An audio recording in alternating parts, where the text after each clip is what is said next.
At universities in England, May is the month of examinations. Paul was lying on the grass in front of the examination hall.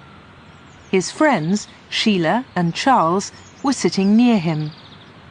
The three of them were first-year students at university. They were sitting their first-year exams. Paul and Charles were 19, and Sheila was a year younger. The next exam began in half an hour's time, but the three students were not talking about the next examination. They were talking about their holidays. "Where are you going this summer?" Sheila asked Paul. "To Wales," Paul replied. "I'm going to stay in a cottage in the country." "You have a cottage in Wales?" asked Charles. "It's not my cottage," replied Paul. "It belongs to my uncle. He usually goes there for his holidays every summer. But this year he's going to Greece, and I'm going to stay in his cottage for 2 months, July and August." "Where are you going for your holidays?" Paul asked. "We don't know," replied Sheila. "We haven't decided yet." "Why don't you both come to Wales?" said Paul. "You can stay with me for a week or 2. "What do you think, Charles?" asked Sheila. The college bell rang loudly. It was time for the next examination. "We'll talk about it after this exam," Charles replied. "Let's go now." The students got up from the grass. They picked up their notebooks and hurried towards the examination hall. 3 hours later, the examination was over. Paul, Sheila and Charles were sitting in a cafe. "What's your uncle's cottage like?" Sheila asked Paul. Paul took a photograph out of his wallet. "It looks lovely," said Sheila. "It is lovely," agreed Paul, "but it's very lonely. There are no houses near the cottage, and there's no electricity and no telephone." "Oh, let's go and stay with Paul," Sheila said to Charles. "OK," agreed Charles. "We can stay there for a week."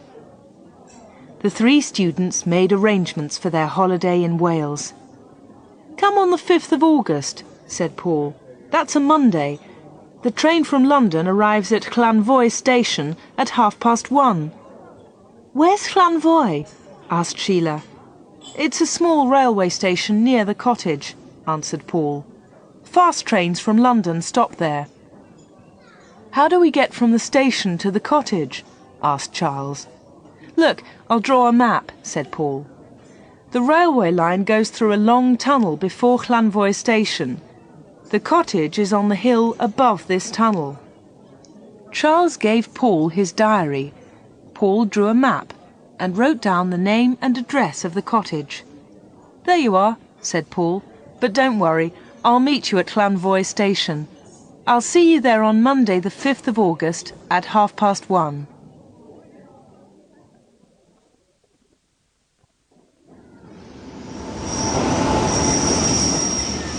It is the 5th of August.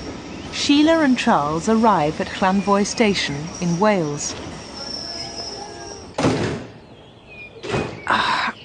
Here we are, Llanfoy. Where's Paul? He's late. Let's walk to the cottage. Oh, he'll be here soon. Just then, a soldier walked past. "Excuse me, is there a cafe near here?" Yes, outside the station." "Charles, what's in those bags?" "I don't know."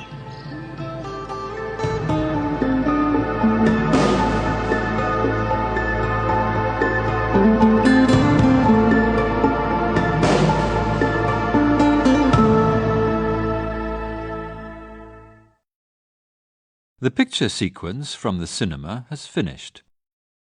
You can look at it once more if you want. Sheila and Charles went into the small cafe. There was a young girl behind the counter. Sheila went up to her. "Has a young man been in here this morning?" asked Sheila. A soldier? asked the young girl. No, not a soldier, a student, replied Sheila. Oh, we see a lot of soldiers here, said the girl, but no students. Charles asked for 2 coffees. He sat down with Sheila at a table near the window. Paul's forgotten about our visit, he said. We'll have a coffee, then we'll walk to Hilltop Cottage. They sat at the table and looked out of the window. Some soldiers were loading bags into the lorry. Other soldiers were standing on guard. The girl brought the coffees. What's in those bags? Charles asked her. Banknotes, replied the girl. The money comes from London by train. Then the soldiers take it to a large army camp near here. What do they do with the money? Sheila asked. I don't know, said the girl, and she walked away. They're probably old banknotes, said Charles. After some years, the government destroys old banknotes and new money is printed. The money in those bags will not be used anymore. Charles and Sheila waited in the cafe. Paul did not come. It was now after 2 o'clock. They left the cafe and walked to a crossroads. Charles looked at Paul's map. Sheila pointed to a signpost. That's the road to Barcony, she said. They pulled their rucksacks onto their shoulders and walked along the road. It was a very hot day. The sun was shining brightly, and they walked slowly. After an hour, they came to a telephone box. On the left, there was a narrow lane into the woods. The telephone box is on Paul's map, said Charles. This is the way to the cottage. They walked up the narrow lane. Tall trees grew on each side. The branches were thick with leaves. It's dark in here, said Charles. There's no sun. It's nice and cool after the hot road, replied Sheila. Anyway, Paul's cottage is higher up. It'll be brighter up there. They walked farther up the steep, dark lane. I don't like this place, said Charles. It's too dark. What a place for a holiday. Oh, come on, said Sheila. Sheila and Charles arrived at the cottage. There were high trees all round it. There's something wrong, said Charles. Look at the curtains. They're all closed. There's no one here. Don't be silly, said Sheila. She went up to the cottage and knocked loudly on the door. They waited for some time. Sheila pushed at the cottage door. It did not open. It was locked. Paul? Shouted Charles. Paul, are you there? There was no reply. Sheila knocked again on the door. They stood and listened. There's someone inside, said Sheila. I heard a noise. Listen. They both stood in silence. Someone unlocked the door. It's Paul, said Charles. Why is he taking so long? The door slowly opened. A tall man with a beard stood in the doorway. He was about 40 years old. Sheila and Charles did not know him. He was a stranger. Who are you? Asked the stranger. What do you want?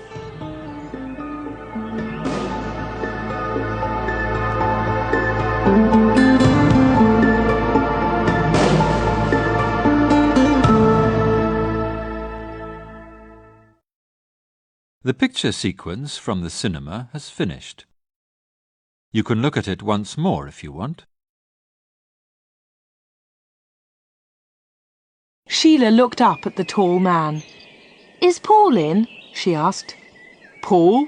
Said the stranger. There's no one here with that name. You've made a mistake. The stranger slowly closed the door. But this cottage belongs to Paul's uncle, said Sheila. We saw it in a photograph. It was another cottage in your photograph, said the man. It wasn't this one. This cottage is mine. I live here. The man was becoming angry. You've made a mistake, he shouted. I don't like visitors here. Go away. The door closed with a loud bang. Sheila turned away from the door. She saw a piece of paper under a bush. She stopped and quickly picked up the paper. "We've made a mistake," said Charles. "Paul isn't here. We've come to the wrong cottage. Let's go back to the road." They walked back down the lane. After a few minutes, Sheila stopped. The cottage was now behind the trees. Sheila opened the piece of paper and looked at it in surprise. "We haven't made a mistake," she said to Charles. "Look at this." Charles took the paper and looked at it. "It's an examination paper," he said. "It's our exam paper. We sat this exam in May." "Paul sat this exam too. So Paul is here." Something is wrong. "Look, there's an old building. We'll wait there." "But what are we going to do?" "We'll go back to the cottage tonight. We must find Paul." "Listen, I can hear a noise. It's a lorry. It's coming up the lane to the cottage."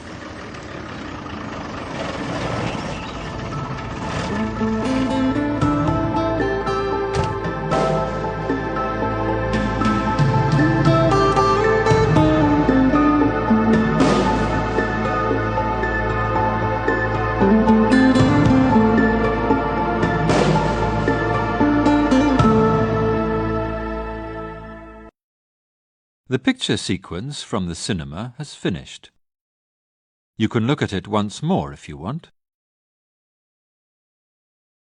Sheila and Charles waited in the old building. Slowly it became dark. They walked quietly back to the cottage and hid behind a bush. A lorry was parked near the cottage door. They waited quietly in the darkness. Suddenly a man hurried up the lane. He knocked at a window of the cottage. The door opened quickly. "Everything is okay, Frank," said the man outside. "Bill has telephoned from London. He's put sleeping pills in the guard's coffee." "Good," said Frank. "We can start now. Get the bags out of the lorry and into the cottage."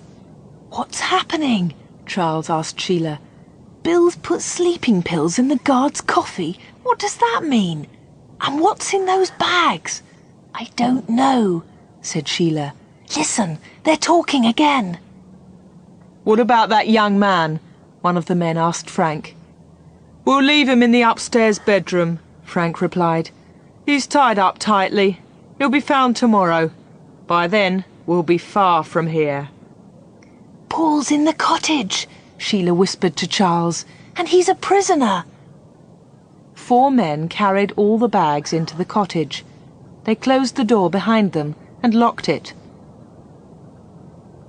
"Paul's in one of the upstairs bedrooms," said Sheila. "We must help him." "How are you going to get into the cottage?" asked Charles. "They've locked the door." "I'll climb up onto the top of the porch," said Sheila. "Then I'll get in through a window." Sheila and Charles waited for half an hour.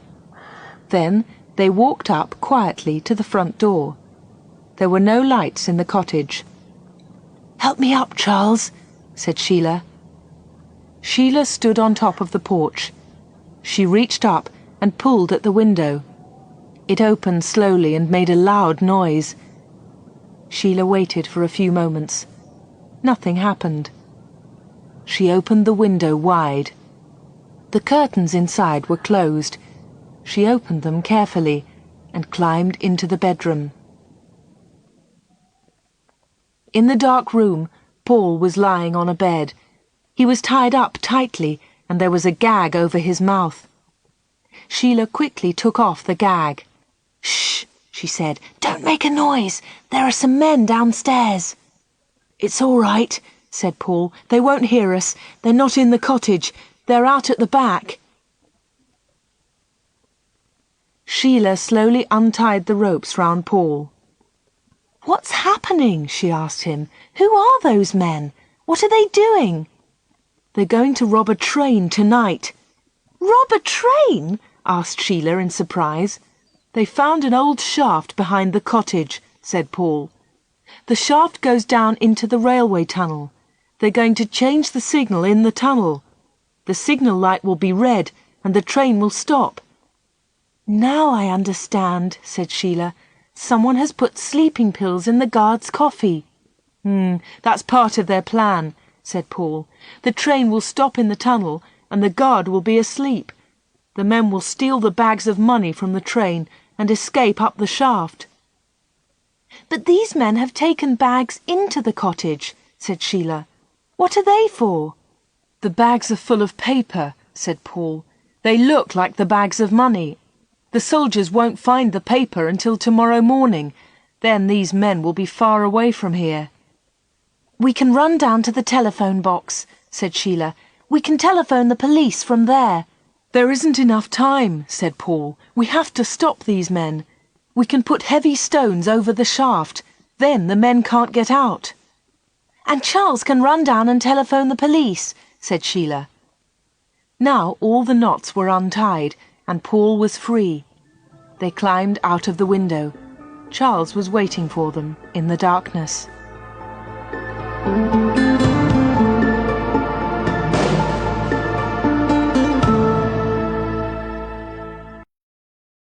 The picture sequence from the cinema has finished. You can look at it once more if you want.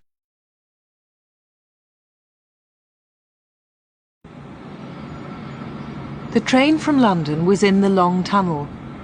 The signal is red, said the driver to his mate. That's unusual. The train slowed down. It stopped on a long bend in the tunnel. The driver's mate looked back. The end of the train was out of sight. What about the money in the guard's van? The mate asked the driver. Don't worry, replied the driver. Pete's a good guard. The driver watched the signal. It was red. The train waited in the long tunnel. Frank and his men were in the tunnel. They were waiting at the bottom of the shaft. The train slowed down and stopped. The guard's van was in front of them. Frank quickly climbed up. He opened the lock on the door of the guard's van. He looked inside. It's all right, he said to the others. The guard has drunk the coffee. He's sleeping. Frank threw down the bags of money. Throw up the bags of paper, he told his men, and move quickly. We haven't much time. A few minutes later, Frank and his men were at the bottom of the shaft. They were carrying the bags of money. Get up to the cottage, Frank said. I'll follow you in a moment. The signal changed from red to green. The train moved towards Llanvoy station. Good, thought Frank. The plan has worked. At the top of the shaft, Sheila and Paul were working fast in the darkness. There was a heavy iron cover at the entrance to the shaft. They pulled the cover over the entrance and put some heavy stones on top of it. The first of Frank's men reached the top of the shaft. His head hit the iron cover. He reached up with one hand and pushed. The cover did not move. There's something wrong, he shouted. I can't get out. Below him in the shaft, the other men waited. They were trapped.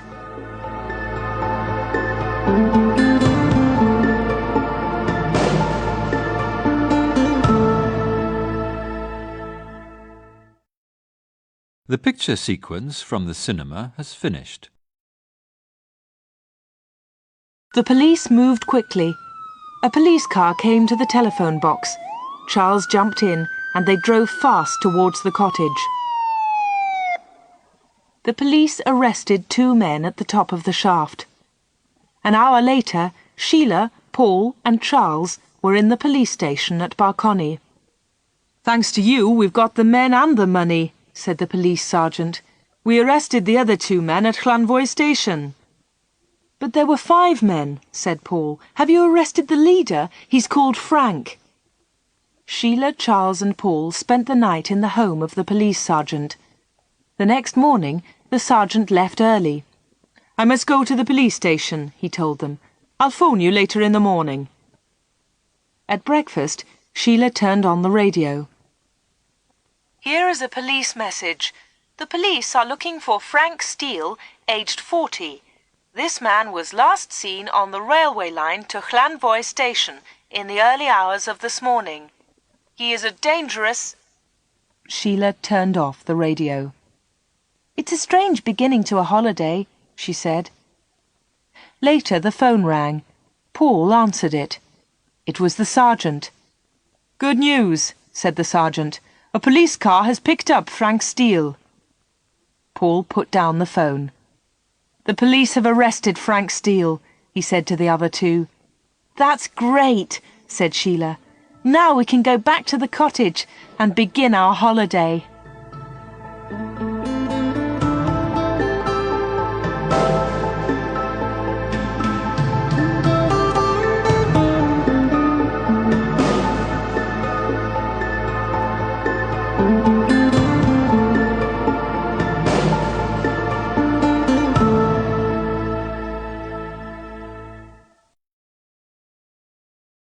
The picture sequence from the cinema has finished.